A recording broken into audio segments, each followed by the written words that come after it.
for me, from my background, my concern will be more about the rights of citizens in this kind of declarations and bans and would I say threats of acquisition of property of people.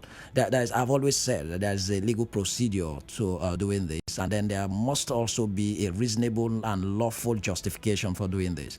I've always, it's the world over, not just about me.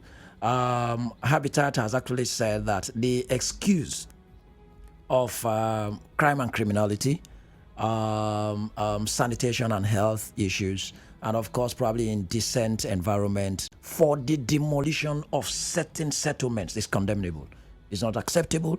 So the same here, where government will continually lean on the excuse of criminals, suspected criminals, probably having heaven somewhere, and then so you want to probably demolish shanties in areas of the city or compulsorily acquire or reallocate people's property.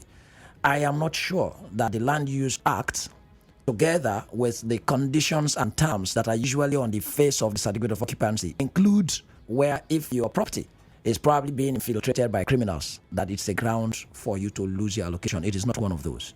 I had listened to this and immediately looked at, could there be anyone that is close to these grounds that the government is threatening to probably reallocate or rather take back lands that were properly allocated and then reallocate to others? Maybe what is probably close to that is that there is a condition that when you are given a certificate of occupancy, that within a certain period you should develop it. Now, if you're actually also democratic and liberal and inquire into why aren't people really developing, you probably will find some very reasonable excuses, and that may also probably account to the responsibility of government. So I think the proclamation of the threats to probably forcefully acquire people's property.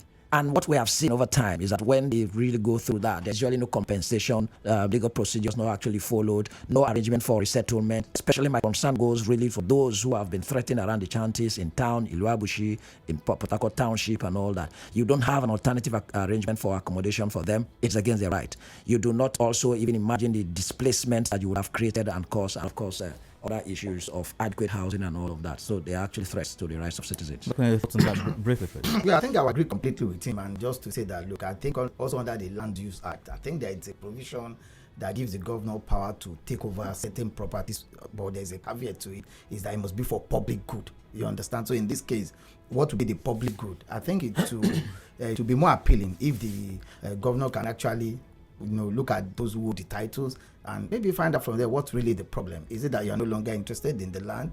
Is it for financial deficit or something? I think it's something that we need to look at, and this could as well, open up the state for fresh litigations. I'm sure a lot of people want to approach the court as guaranteed by the Constitution of the Federal Republic of Nigeria to say, look, court, can you determine whether the governor of the state has the powers to just unilaterally, take over my land without compensation or without finding out for me what's really the problem and all of that. I think it's a delicate one, really, and it would be helpful if the governor can, look at these things and probably call some of the title holders and find out what's really the problem.